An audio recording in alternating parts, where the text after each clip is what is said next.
Right, I'm going to start now. So it's Sheena Byrom again here, and at the moment I'm just sat on a beautiful sofa.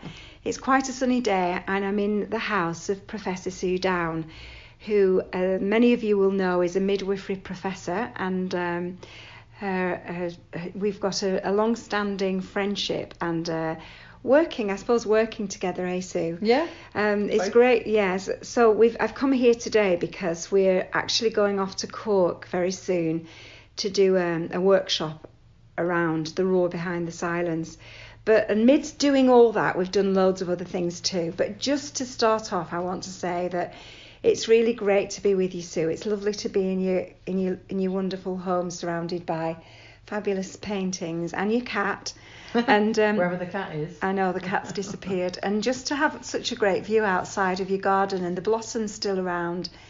So thanks for having me, and thanks for agreeing to do this podcast. You're very welcome. We are doing a series of podcasts for All for Maternity, and we're trying to get various individuals to come and chat to us, and so you're one of the first to do this, and so it's great to be able to chat to you today. I know you really well, but I don't know everything about you, but I do know you really well, but our listeners don't know you like I do. So we'll just start off with, would you just tell us a little bit about yourself, really, your job and your work and your profession, and anything else you want to tell us about? Anything else? Goodness, how long have we got? Okay, so the job, as you say, is as a professor, working as a professor, which basically means spending a lot of time on the computer, largely. And often people say they want to come and shadow what we do in our research group, and we go, well, actually, not much to see, really, just tippy-tapping on the computer most of the time.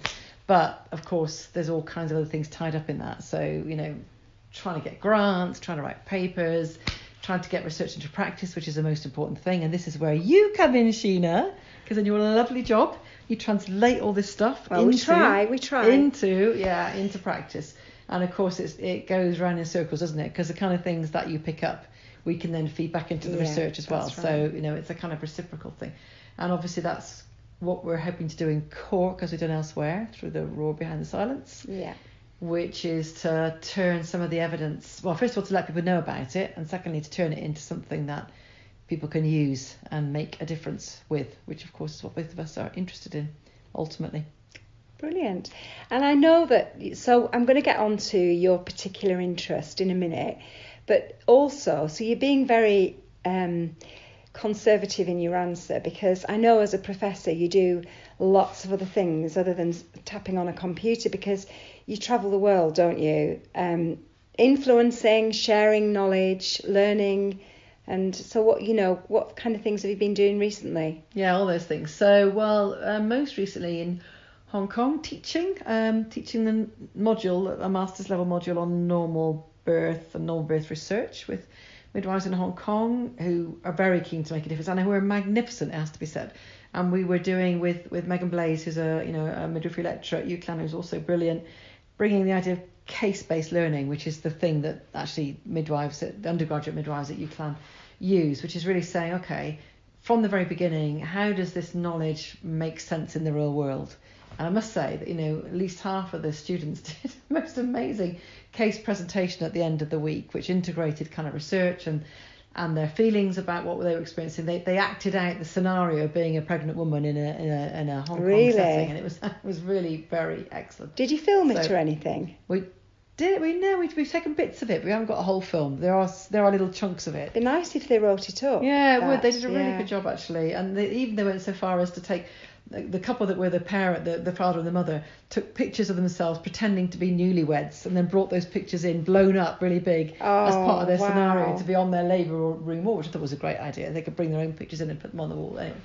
So that's partly what we're talking about, I suppose, that we learn, don't we, from what we see elsewhere, the great ideas.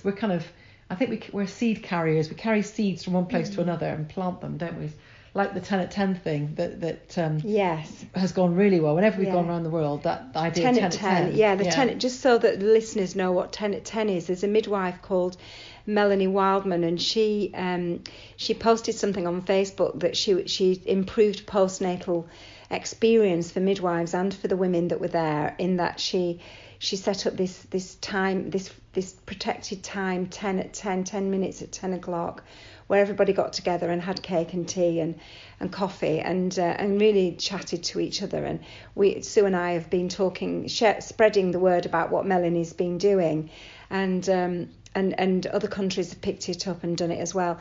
And the other thing I needed to tell you about that, Sue, is that Melanie just won an award for it. Oh, excellent. And I nominated her, and excellent. she's sent me a little message to say thank you. Well, it's really good, and it just shows a teeny tiny, what seems like a teeny tiny thing. Because I mean, when we talk about a range of things people can do, don't we, to change practice, and you can see that the eyes of people in the audiences light up when you talk about 10 at 10, because it's a catchphrase, but also it's really easy to do, and people can see how they can make it happen. Doesn't cost any money. Doesn't cost any money, exactly, and brings lots of people together. So, and I think both of us are kind of most interested in relationships and how relationships make a difference, aren't we? And that's part of that process. So so that was Hong Kong, and then we also in our team do quite a lot of work with the World Health Organization. So the main thing we do there, not only this, but main thing we do is to bring qualitative research to guidelines, so that women's views and experiences, and also practitioners' views and experiences, become part of our future guidelines, not just the randomised trial evidence, but what matters to people becomes part of the guidelines. So we've done that for antenatal intrapartum, uterotonics, reducing cesarean, and now we're about to do it for postnatal as well. So we've just got the link with WHO to work on their postnatal guidelines. So that's been great, and there's some travelling involved in that as well. But largely that's done remotely. But it also brings you into contact with people that are working at a global level. So you can see that although sometimes on the ground and in everyday practice things seem a bit dire occasionally, the good news is that things are changing quite dramatically at a global level. Yeah. I mean, we've just been chatting about this, haven't we? I hear snippets from you, and I'm lucky to be in close contact with you. So I very often feel reassured about that. But midwives and doctors and maternity support workers and doulas, they don't always hear about these amazing things, except social media, of course, which I'll come on to in a minute. It is good at sharing because it gets out to a big spread of people, but it's not, it's not everything, but it does help.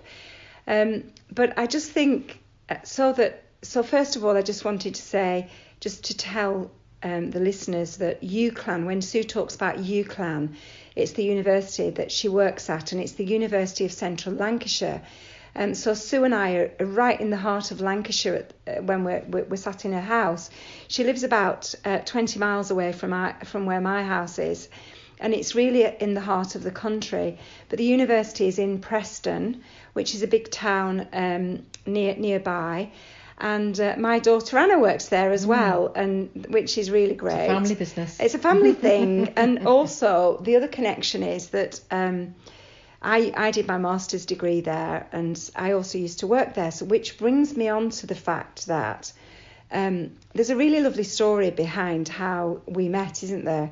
And do you know, sometimes it's really nice when I can tell people this story, because they say, oh, you do seem to do a lot with Soo Downe. And I said, well, yeah, because we used to work together. So Sue and I worked very closely when I was consultant midwife at East Lancashire Hospitals.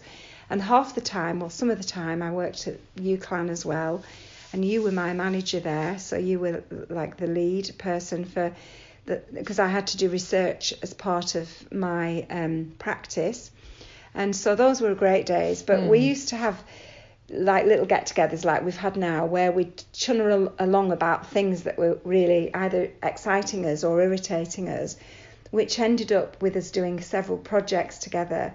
And those projects really have built up over the years to the extent that we've kind of done little research projects together, or surveys or various things that have then led on to other things, haven't they, like PhDs and then the latest big thing is the fact that something that happened to me in practice then we went and you did get someone to do the research. Jill Thompson did the research on birth trauma, and then that's gone full circle, because that now there's another PhD student doing a follow on from that study, really, in that she's developing a tool to educate midwives and doctors on what really matters to women and looking through the eyes of a woman, and then it's going to come right back to practice again. So these are really exciting things, and we do like working together, and we'll come on to the books in a minute. But could you just tell us a little bit about,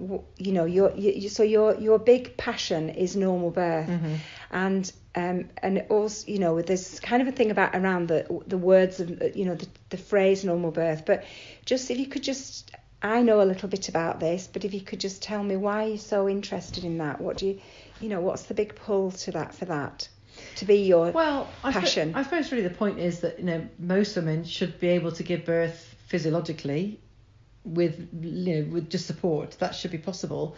WHO has said up to about 80% of women, and of course from WHO perspectives they're talking about women in the poorest parts of the world with the highest maternal mortality, and they're still saying that about 80% of women should be able to, you know, grow a baby and labour and give birth without intervention, without medical intervention, particularly clinical intervention anyway.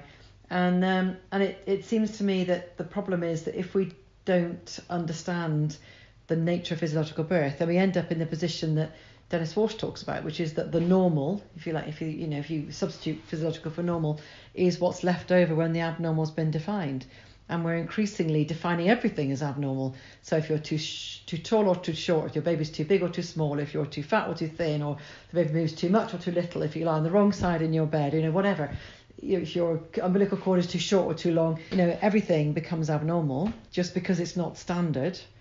And that means that women are left without any kind of capacity to, you know, have the confidence to give birth to their babies. Yeah, and it's definitely happening. Yeah, and it means that, you know, I think, I mean, people are saying anecdotally, well, you know, one of the reasons why we have this increased intervention rate is because women are asking for it. Now, you know, there actually isn't very much evidence, particularly that women are asking for cesareans, for example, but actually it may be increasing just because women are so scared of being pregnant that they just do anything to get the baby out, because everything that they encounter tells them they're doing it wrong and that they're a danger to their babies. So I think that the kind of driver for me originally was because I happened to see babies being born in a homeland in South Africa and think what an amazing, and I thought what an amazing process it was. And I believe then that if you get birth right, you get the world right, and I still believe that. Because I think that what birth does is it switches women on, switches babies and mothers on physiologically to various things, but also emotionally.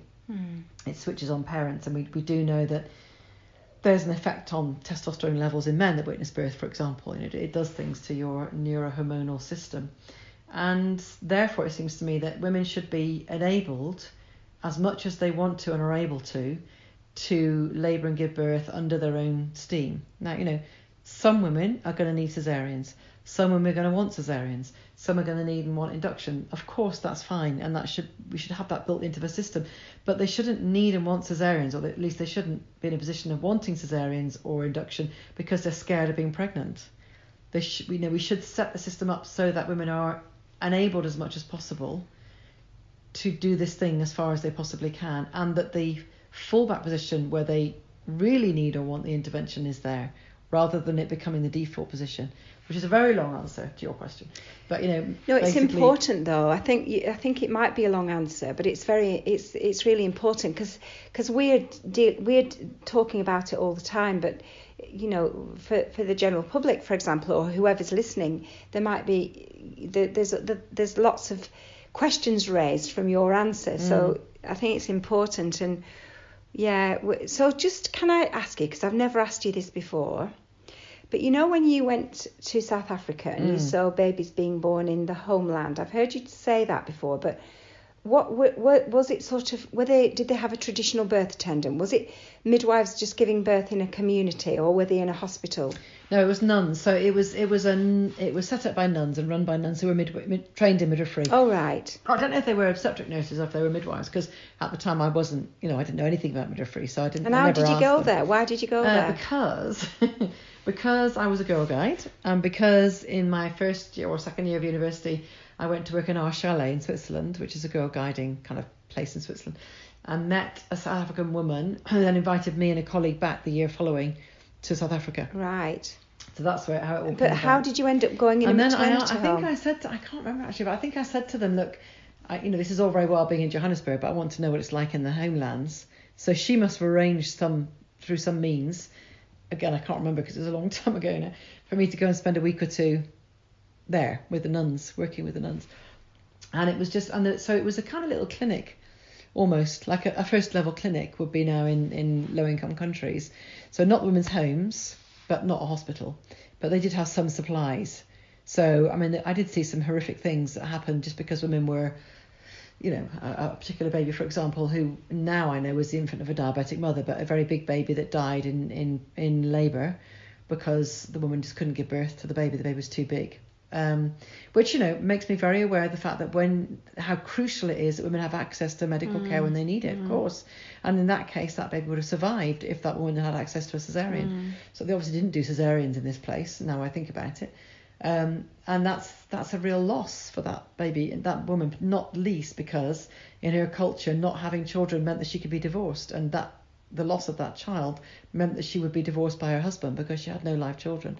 So it also taught me the kind of social implications of all these things as well. But it also showed me the kind of dignity and grace and sheer marvellousness of birth when women are able to give birth physiologically and are supported to do so. So it's that both and question. So you saw babies being born. You saw spontaneously. Oh, absolutely. And most of the babies were born fine. It's just the occasional baby that wasn't. So so this idea that that women in all countries of the world need both the support to labour physiologically if they want to and are able to, and they need to have the kind of interventions that are necessary to enable them and their babies and their partners to survive optimally. Really. Yeah. Okay, that's so interesting. Because I kind of imagined that in my mind. So I was in South Africa a couple of years ago, and I was thinking about it. Yeah. So and then you went to work in Derby, didn't you? And it was completely different. You saw. Well, actually, first I worked in Guy's, so I thought I'd go to Guy's and see what it was like. Guy's in London. To see what it's like as an auxiliary, because I knew it was going to be different from working in South Africa. And then when I was at Guy's, I really got a place at St Thomas's to do nursing, and then found out that you could just be a midwife, which is great. Which is what I wanted to do. I didn't really want to do nursing. I wanted to be a midwife. So and Derby was there were two places, Derby and Edgware, and Derby was the one I went to. Luckily, because Edgware closed while I was at Derby. So then it was only Derby that did direct entry. Did you ever think about being a doctor? No, not interested in that at all. No, I wanted to do the birth thing. That was what was. I think if I ever was to be a doctor, I'd have been in A&E because I like that rush, which is why I always worked on a labour ward when I was qualified. But no, it was women and birth. It was. Oh, brilliant! We've got the passion. We've got a cat now. Yeah, Sue's cat. She's got a beautiful black cat called what? Ziggy, and he's just jumped on a knee and he's purring now. He's been climbing all over our papers and everything the whole time. All the papers we're working on, of course, like cats do. Yeah. So tell me, Sue, tell me about your family. You've got three children. Three. Jess and what are the boys? And Christopher. Yeah. So they're all in their 20s now. I know, it's really weird, isn't it? And weird. I met Sue. And yours are, how old are yours? Yeah, ours are. Oh, Anna's going to be 40 this year. 40, gosh, yeah. Yeah, and Olivia's going to be 30 this year. All right, There's big 10 parties. years between them. Both big parties. Yeah, we've got more parties. With that and the grandchildren, you're busy. Yeah, I am busy. Yeah. We've had loads of grandchildren staying with us this weekend, which was great. She's got 103 grandchildren. No, we had 3 girls last night sleeping together in a bedroom, and it was funny because Betsy, Anna's little girl, had to sleep on the floor on a camp bed. She was fine. She wanted to do it in between the other two, and they didn't go to sleep till 11 o'clock, and we played games for ages. It was good. Yeah. So Sue and I edited a book. How many years ago is it now? 4 years ago? 3 or 4 years ago? Probably was about 4 actually. Probably 2014, was it? 2014? Yeah, maybe. And it's called The Roar Behind the Silence. And Sue comes up with the titles. And this all started because we were in my garden drinking tea, not anything else, and chatting like we have been today. All the best things happen when you're drinking tea and eating cake. And eating cake. Or wine. Or wine, yeah. And we were talking about all the fear that kind of exists, and we were also chatting about and bringing up all the people that were doing amazing things around the world. And we decided to do this book, and it's really quite funny because it's a nice story because it shows how if you think you can do something, actually it can happen. And so we did it, and it's been very, very successful, and it's still being used. I get contacted almost weekly, especially on social media, by individuals who wrote it. So the book is about how fear is kind of paralysing maternity services and families and women that use the services, and if there are any, and also how things we can do to try and make it better using compassion and kindness. And so we're off to court. We've been to various parts of the world doing workshops around it in relation to this book. And then 3 years ago, we decided to do another book. So It was 3 years ago, because we're actually in Northern Ireland, if you remember, doing a workshop on Narore, or doing a conference anyway. And Soo's got a book that I've got both editions of called Normal Birth Evidence and Debate, which is still being sold, isn't it? Still doing really well. And you were really thinking of doing another edition, weren't you? Or it needed one. Yeah, well, I was kind of not thinking of doing another edition. Yeah. I was saying, let's do it together. Let's do it together. Like, what, really? Yeah. So it's similar book, but slightly different in that there's much more in it. So this new book is called Squaring the Circle, Researching Normal Birth in a Technological Age. Something like that. Yeah. And it's actually available for pre-order now on Amazon, and it's out in June, and it's going to be launched at the Normal Birth Conference, which is something I'm going to ask Soo about in a minute. But this book is really exciting because it's really Soo's book, and it's definitely a joint. This is definitely a joint effort. Well, it's a joint effort, except for the fact that Soo has been the true editor of the book, because she's read every single chapter and edited every single chapter. And I've been doing the emailing, and so it is really her thing. But we're very excited about it. I'm excited because I've got my name on a book with Soo, and I'm also very passionate about the topic too. So it's out. So look out for it. It's blue and white, and it's going to be there. And we hope that it's going to change the world. Just one more thing along with everything else that we're planning. So we're very thrilled about that. And Pinter it's published by Pinter and Martin, who again have been great with us, doing both our books, because Martin particularly he kind of does what we ask him to do, so that's great. So at the Normal Birth Conference, which is in June again in the Grange over Sands, I think I remember the very first one, which was what year? 2001 or something, at Harris Park. At Harris Park. I know Pauline Quinn was there, who was my head of midwifery at the time, and that was it was in Harris Park, which is one of the buildings at the UCLan, the University of Central Lancashire buildings, a bit away from the campus, isn't it? A beautiful old building. And so tell us why you wanted to do these events that happen every year now. I think it was just absolutely. I think it was just serendipity. Like a lot of these things, isn't it, Sheena? You get together, you talk, you think, that'd be a good idea, and then you do it, and then it turns into something much bigger than you imagine. So the event at Harris was just supposed to be a seminar. I think it was kind of like we're thinking of doing this year, actually, to have a seminar on normal birth, interestingly enough. But it was along those lines because at the time we were worried about the rising intervention rates. The Trent study had just come out, which was a study that was done, we did in the Trent region, where we looked at births that were called normal, but in fact had lots of intervention. And that came out that same year, 2001, which I think was the first time anybody ever looked at this question of, are births called normal actually normal physiological births? So I think it was, if I remember rightly, we set it up on the back of that concern. And then when everybody, and I think it was only for a day, in fact, and at the end of that day, I think we thought we should perhaps do this again, because it looks like it might actually be quite useful. So the next year, I think we did it at UCLan itself on the campus. And then we ran it kind of a bit intermittently then for a few years after that. And then since, I don't know when, but maybe 2005, it's settled into a pattern, hasn't it? So at Grange over Sands, and then every alternate year, and then otherwise overseas. So next year, in fact, is in India, and they're expecting about 1,500 people, aren't they? That's so it's going to be amazing, huge. Isn't it? Yeah.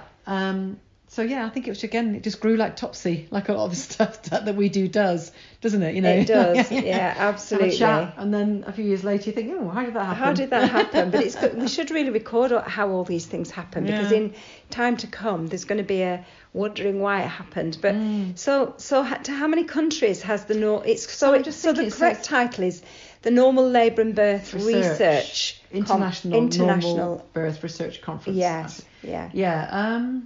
So we'd have to work it out, wouldn't we? So I suppose it was in Vancouver, India, America, Hong Kong. No, China. Hong Kong yet. China. Yeah, that's right. China. It's going to be in Hong Kong, but China. Where else have we done it? We must have done it more places than that. America. Yeah, we said America. Yeah, America. Yeah. Oh, Australia. Sydney. Australia. Yeah, that's right. That's it, I think. Yeah, something like that. Yeah. So every other year it's in a different country. Yeah. And then when it's in England, it's in the Grange in the Lake District. That's right. Yeah. So that's where we're all going in June. Indeed, we are. And how many people are coming? I think probably about 200. The UK one is always small. Oh, Rio, Brazil. Oh, Brazil. Yeah, because there was like 2,000 people in Brazil. Wow. You know, so the overseas ones tend to be much bigger. Yeah. You must feel very proud, Sue. I think it's like a lot of things you do as well, Sheena, isn't it? You know, that it's actually, it almost isn't your thing. It's almost, once you think about it and you put it in practice and it rolls out, it becomes its own thing, doesn't it, really? I think in your eyes that might be how you see it, but certainly... Well, look at the practicing midwife and all the stuff you're doing. I mean, I know that is your thing, but... Right, we're talking about you now, Sue, yeah, I know, but so let's change the subject. Yeah. So Sue always tries to deflect anything that's, any positive feedback she gets, she deflects it onto everyone else. But they do have a mind of their own, these things, don't they, really? Like Raw did. I mean, we didn't push Raw at all, did we? Well, I did a bit. Yeah, but, not hugely. And there's some of the things we've been asked to do. Yes. Have been unexpected, Yeah, they have. Yeah, absolutely. One of the things that Sue and I are really keen on, sounds like we're talking about ourselves the whole time, which of course we are, because that's what the podcast is. But, we both, and Sue's particularly good at this, is that we're just really keen to support midwives, doctors, anybody, doulas, any maternity workers, women who use services, support them to make things better, to help with the quest of making maternity care better. And so there's nothing gives Sue great. I know this because I've seen her do it. It gives her great pleasure she talks about everybody else all the time when she's doing her sessions, and I think it's a really good lesson for us all to do, because what happens then is things start to change because people start to believe in themselves. And I remember you doing that with me, Sue, all those years ago when I was practicing as a consultant midwife and feeling vulnerable sometimes, because I didn't really, we didn't have a job. We had a job description, but nobody had done it before. And we were a bit like working in the dark. And I remember doing something and then you telling everybody that I'd done that or we'd done that, and thinking, gosh, she thinks it's okay. And that actually gives you confidence that you can't ever put a price on, and I think that once you start to do that with individuals, then it just sort of blossoms and things just flourish, and we've got loads of examples of that. So I'm going to have to stop this chat now, because do you know what we've been doing? We've eaten cheese, we've eaten chocolate, we've drunk coffee. Sue's been feeding me grapes. She's brought me oranges, she brought me olives, and we've planned lots of different things. We've talked about setting up some kind of group to support midwives, because I just feel sad because I get letters and emails and I get stuff on social media from midwives in particular who feel completely disenfranchised at work, burnt out, overburdened, can't do it anymore. Sue, and I get letters from women. I'm actually seeing someone tomorrow who's feeling distressed about her birth. Sue's getting letters from grandmothers about the distress from their children's birth. And we're reading everything else, in the media and online. And so we've been talking about that too. And we've got some ideas on what, how we can support midwives, how we can think about doing it in the future. We're always trying. So when you've heard this podcast, when you've listened to this, if you've enjoyed it and you think that you can do something to maybe join us to help, then just get in touch. You know, we can get in touch various ways through our websites, etc. And the other thing is that I just wanted to say at the end of this podcast, before I say thank you to Sue, is that if you want me to get in touch with anyone, and if you've got any ideas, you know, for someone else you'd like to hear on a podcast, anyone's conversation, then just tell me and I'll try and get in touch with them, even if I have to do it remotely, because there's going to be quite a few opportunities as well at the Normal Birth Conference. You know, maybe, and it doesn't always have to be me that does the interview, it can be two people chatting, but we can do that as well. So Sue, thanks so much, first of all, for having me here and then agreeing to do this interview. You look like you're falling asleep. Do I? No, I'm paying intense concentration. No, Sue's literally, her eyes are going.